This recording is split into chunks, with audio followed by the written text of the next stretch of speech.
हांडे द्वारा समर्थ की इस पहल को आइए आगे बढ़ाते हैं। एक बार फिर से हम एक खास मंच पर मौजूद हैं, मंथन कर रहे हैं, चर्चा कर रहे हैं। मेरे साथ एक खास कुलीग मेरे को एंकर हैं, धन्या मेरे साथ मौजूद हैं।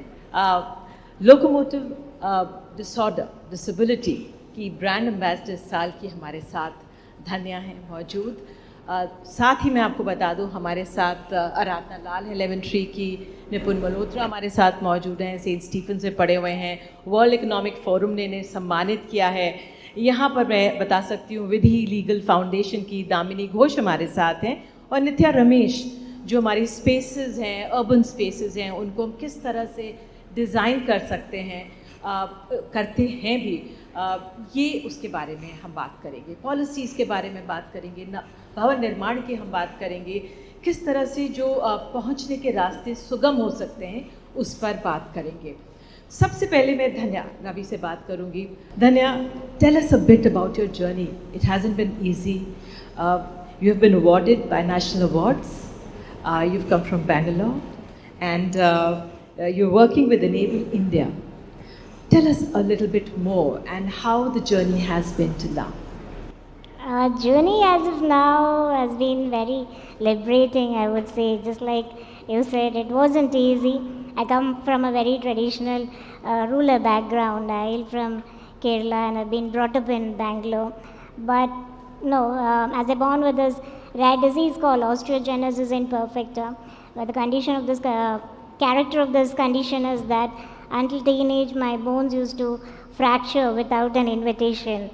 And until teenage I've gone through more than 200 fractures, and coping with that my childhood has always been more with the hospital, and I could not get into a mainstream schooling due to the lack of awareness in the at my home as well as in the special schools as well as in the mainstream school. So I done my academics at homeschooling. So growing up as a child, I think in our life one of the most beautiful phase is always childhood, and my childhood has always been inside the four walls or inside, that's my room, or hospital beds. So that was my initial till my teenage. And if I may add, your teachers have done a wonderful job.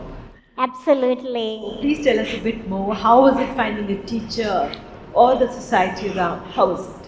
Thank you, Nidhi, for bringing this question, because whatever I am today, it is because of volunteers, I would say, and that is something we really need to have more in our country.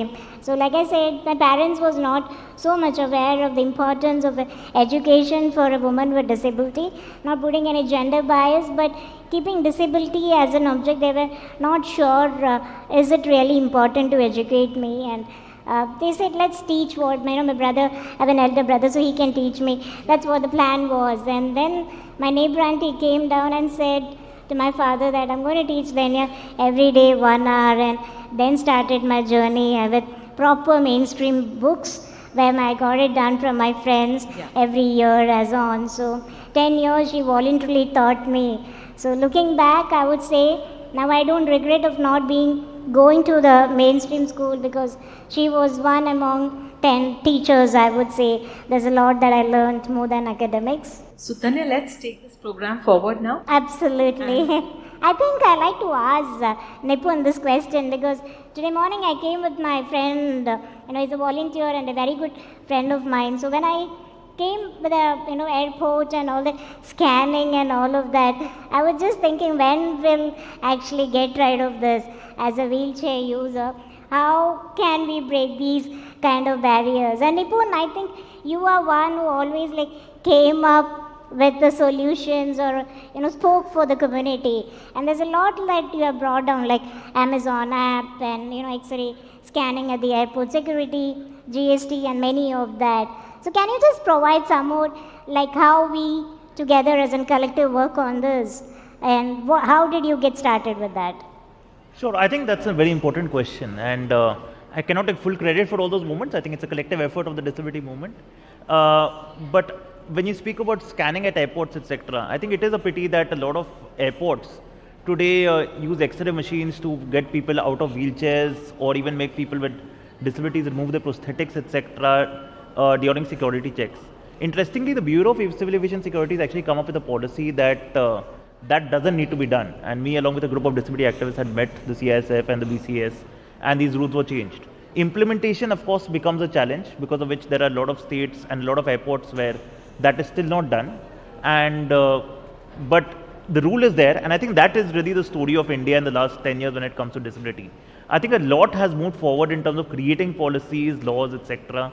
We have the Rights of Persons with Disabilities Act 2016 that came up, which said that in 5 years all public buildings will be accessible. You spoke about this airport security, etc. as well.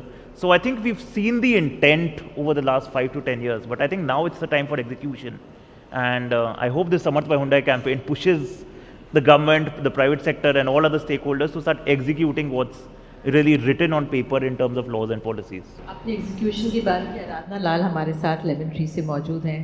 Ma'am, ज़रा अपने hotel chains के बारे में बताइए, किस तरह से जो आपकी हायरिंग पॉलिसीज़ हैं, how does it work, what is the thought behind it? Thanks so much. So at Lemon Tree Hotels, we've been hiring people with disability for the last 16 years, and it's part of our HR strategy. हम लोग की company का ये policy है actually. और disability में there are many different kinds of disability present in our hotels. It includes the deaf, people with a physical handicap, people with low vision, and in the last 11 years we've done work with intellectual and developmental disability as well as autism, basically the neurodiverse disabilities. And what we are finding is that the more we venture into this, the more benefits come our way. So that I'll explain this. When our customers observe that there are team members who have a disability and they can see वो कितनी अच्छी तरह trained हैं और जो भी उनको task करना है वो कर पा रहे हैं, चाहे वो coffee shop में हो, चाहे front desk में हो, चाहे housekeeping में हो, and they observe that the service is being given to them the way they want to receive it, and it is of good quality like any other person, that acceptance goes to a new level altogether. Our company is inclusive, yes, but because we have so many customers who stay with us across our 96 hotels in more than 58 destinations, we are in a way passing this message on forward, and people are able to observe the reality of it, because बोलना बड़ा आसान है, मगर अगर हम training ठीक से नहीं देंगे और वो सर्विस ठीक से नहीं देंगे, why will the guest come and stay with us? Why will the guest pay money if he doesn't receive service from a well-trained person? That's what his expectation is. So we've been able to build a model around it, a lot of focus on learning and development, on training, and a lot of focus on sensitization. This thought process has come from our chairman and managing director, and the leadership team has totally understood it and has bought into it. But if we have an employee base, total base of say 8,000, 9,000 people, how are they going to understand? We have to first sensitize them. So on a regular basis across our hotels, we talk about why disability, what are the benefits.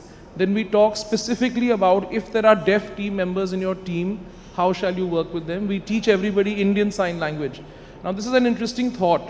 I believe in school actually, we should be teaching, of course, English, we should be teaching Hindi, and we should be teaching Indian Sign Language. I'm really proud to say all 7,000 plus employees of Lemon Tree Hotels, we know Hindi, we know English, and we know Indian Sign Language. We do. Damini Ghosh हमारे साथ मौजूद हैं, विधि legal से जुड़ी हुई हैं, research बहुत की है इस वर्क के लिए आप लोगों ने. तमाम नीतियाँ बनती हैं, ऐलान होते हैं, कानून के बारे में भी अगर कुछ है भी तो भी लोगों को पता नहीं है, जो ये दिव्यांग वर्ग है. ज़रा बताइए क्या सिचुएशन आपने ज़मीन पर पाई? Sure, thank you. So a little bit about the Center for Legal Policy. We were set up in 2013 as a legal research think tank to make better laws and improve governance. And while we work on diverse practice areas, disability is something which we have started looking at more recently. And one of the aspects which we have covered is accessibility, particularly access to urban spaces. And really the work is about original independent legal research to understand the barriers in our urban spaces, which when they interact with the impairments of a person with disability and how they hamper that person from leading an independent life of their choice. So I think one of the main findings which came out through the course of last few years where we've done this work is specifically in the context of access to cities has been that the law is there. The Rights of Persons with Disabilities Act is a robust legal framework. It reflects our commitments under the UNCRPD. But one of the issues that came out was that lot of the enforcement machinery within the law itself, which is your SCPDs, your district level committees, the special courts, when framework like that has already been provided under the legislation, why is it that those have still not been put in place, right? The requirement of having accessibility standards for services and facilities which a city can offer, right? This is across sectors. Why have all those accessibility standards and requirements not been enacted till more recently, right? We now see a spate of initiatives being rolled out by the government.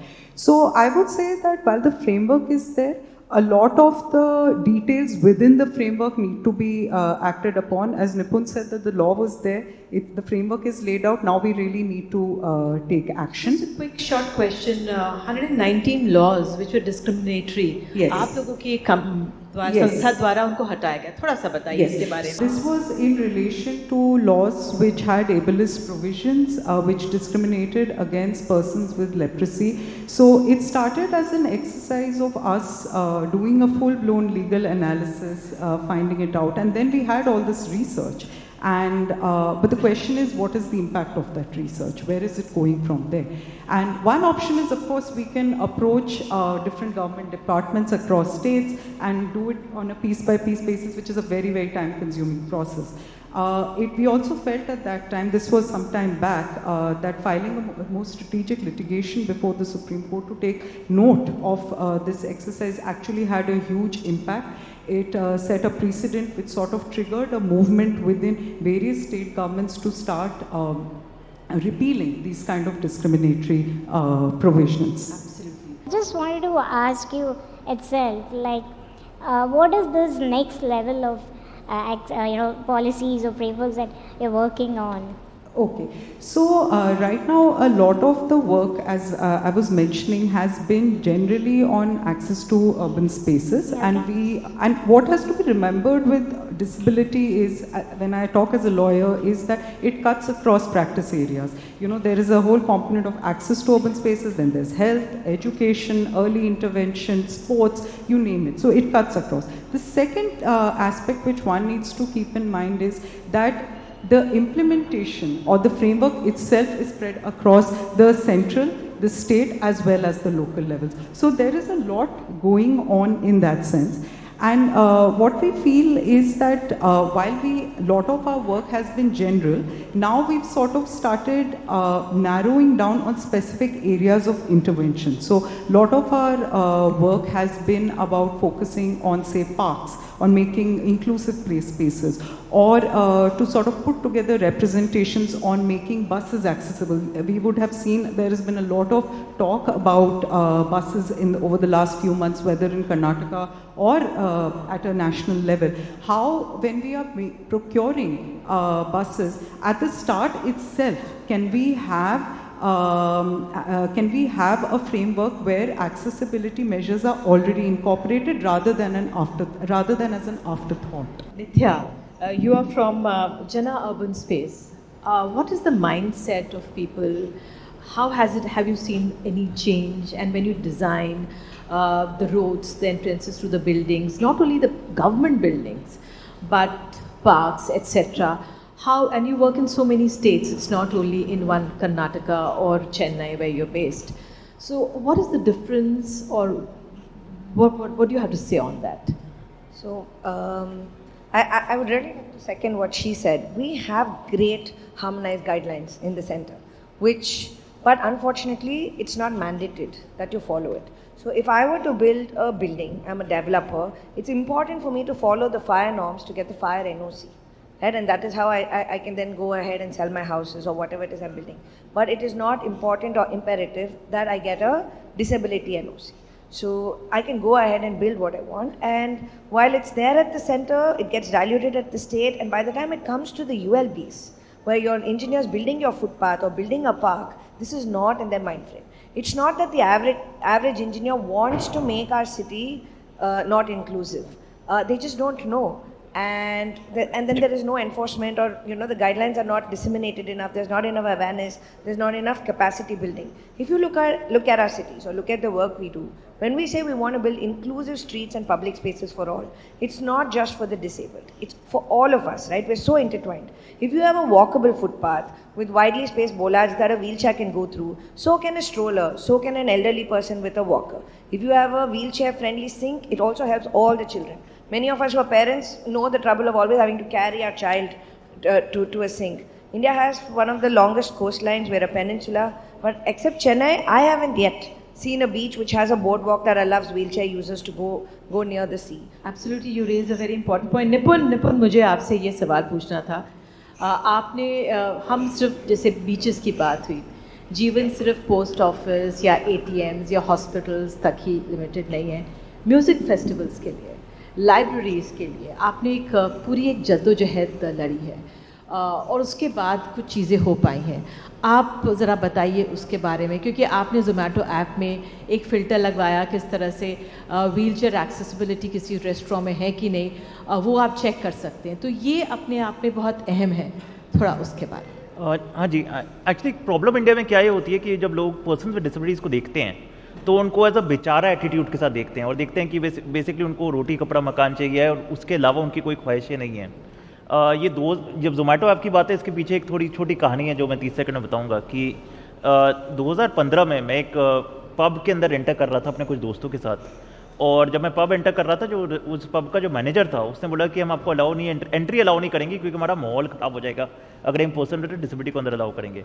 और मैंने Twitter पे जाके उसको tweet किया और वो issue पूरा trend होने लग गया, और मेरे को बहुत लोगों ने फ़ोन किया उसके बाद बोल के कि हमारे साथ भी ऐसी डिस्क्रिमिनेशन हुई है, ऐसे चैलेंजेस हुए हैं एट्सेट्रा. तो मेरे को लगा कि कोई इंस्टीट्यूशनल चेंज की ज़रूरत है. तब मैं ज़ोमैटो के पास गया और मैंने ज़ोमैटो को रिक्वेस्ट किया और ज़ोमैटो के साथ काम किया to add these wheelchair access filters. इससे दो काम होते हैं. एक तो यू कैन आइडेंटिफाई कि कौन सा रेस्टोरेंट एक्सेसिबल है और कौन सा नहीं है, पर दूसरा जब ज़ोमैटो जैसा एक एग्रीगेटर रेस्टोरेंट्स के सवाल पूछने लग जाता है तो रेस्टोरेंट्स के अंदर भी एक एटीट्यूड चेंज हो जाता है फॉर पर्सन्स विद डिसेबिलिटीज़. उसके बाद मुझे लगा कि पर्सन विद डिसेबिलिटीज़ को बाहर भी जाना है, सेलिब्रेट भी करना है. So I started working with a lot of festivals to make them accessible. For example NH7 weekender एक म्यूज़िक फेस्टिवल होता था जिनके साथ हमने काम किया to fully make it accessible.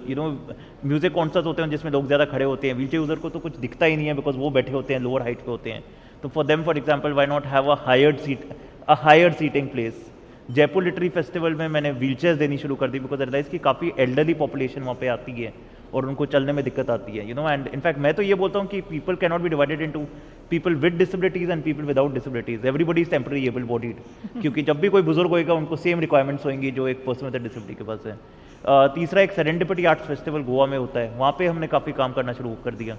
So I think it's very important and it's important कि public spaces में बाहर पीपल विद डिसेबिलिटीज़ आएँ और लाइफ को सेलिब्रेट करें, और उसी से सोसाइटी का एटीट्यूड भी चेंज होगा कि एक पर्सन विद डिसेबिलिटी भी एक कंप्लीट ह्यूमन बीइंग है और उसकी वही ख्वाहिशें हैं जो बाकी किसी और की. बिल्कुल. आराधना, 40% जो हमारे डिसेबल्ड आबादी हमारे देश की, उनके पास जॉब्स नहीं हैं, और आप अपने होटल्स में जिस तरह से लेती हैं, क्या आपके सुझाव हैं किस तरह से आगे बढ़ा जाए कि और जो कॉर्पोरेट्स हैं या सर्विस सेक्टर में और इनका दखल बढ़े? So in the last 5 years, maybe even the last 10 years, I've seen a lot of change, whether it's the hotel sector, restaurant sector, retail, IT, ITES, banking. There are many companies that have expressed an interest in hiring people with disability as a normal part of their policy, not as an exception. And we've had the good chance or the good opportunity to be able to share our best practices with many organizations. So what we have been able to tell them is that in these 16 years, we have seen that there are about 6 or 7 steps that you need to take to make your company truly inclusive. I can say it very simply to you. At the very top of the company, this belief that it is a business benefit actually to go for inclusion must come in at the head of the company and then get cascaded through. That's the first step. The second step is you need someone to focus on inclusion. That's what my job is. And that's how we can do pilots, we can do experiments, we can try new disabilities. The third step is you have to sensitize everybody in the organization. I mentioned that. Tell them why and tell them about different disabilities. The fourth step is job mapping. So any company who wants to bring a person in who's got special needs, will have to examine the tasks of every role. So in our company, what happens at the front desk? What happens in the coffee shop? What are those 20 or 30 tasks a person does on a daily basis? If I bring a deaf team member into the team, can he do all those 30 tasks? If I bring a person with Down syndrome, can they do all the 30 tasks? This process is called job mapping. You take the help of your NGO partners because they are experts. We are hoteliers after all. You take their help to analyze and study, and that's how you work it out, at which job and which disability. I wanted to just ask both of them, like how the urban space and the center, VB Center has been influencing the kind of framework, your research influences to the government, and how do you kind of take it up? Like how does the research made an impact? As I mentioned earlier, the core of our work is research. Then after research, the next step that comes is dissemination, which is taking it to all stakeholders, which is not just government, but even public stakeholders, our collaborators, our partners. And after that comes, for us, impact is if we are able to convert that research into an engagement with the government. So typically in my experience at Vidhi, when we go take our work to particular stakeholders who are willing to make change within the government, sometimes they may take it up immediately. Sometimes they may come back in a few years' time saying that आपने ये बोला था, अब हमें करना है. Sometimes it may happen, they'll say, okay, we don't want to do this, but can you please help us out with this instead? This is the need of the hour. So and there are often times where we actually constantly engage, we are in touch, we stay relevant, we put our work out there to understand what is it that the government is interested in doing, whether it's at the center, at the state level, and we take forward our research to them. So there are different ways to sort of engage with the government and see what comes out. So in fact, more recently, we were interacting with the Ministry of Social Justice and Empowerment. So, and we had gone to talk about some of our present research work, and it ultimately culminated into putting together a case compendium for all Supreme Court and High Court judgments, because the need was felt to sensitize persons with disabilities, their caregivers, and even persons without disabilities about the contours of the Rights of Persons with Disabilities Act and what the courts have had to say about it. So engagements and impact can translate into different ways. बहुत बहुत धन्यवाद आप सभी का यहाँ पर आए, और वाकई में मंजिल उनकी साथ हमारा है, आगे बढ़ते हैं और ये मंचन और ये मंथन यहाँ पर हम जारी रखेंगे. एक छोटा सा हम लोग ब्रेक ले रहे हैं. धन्यवाद.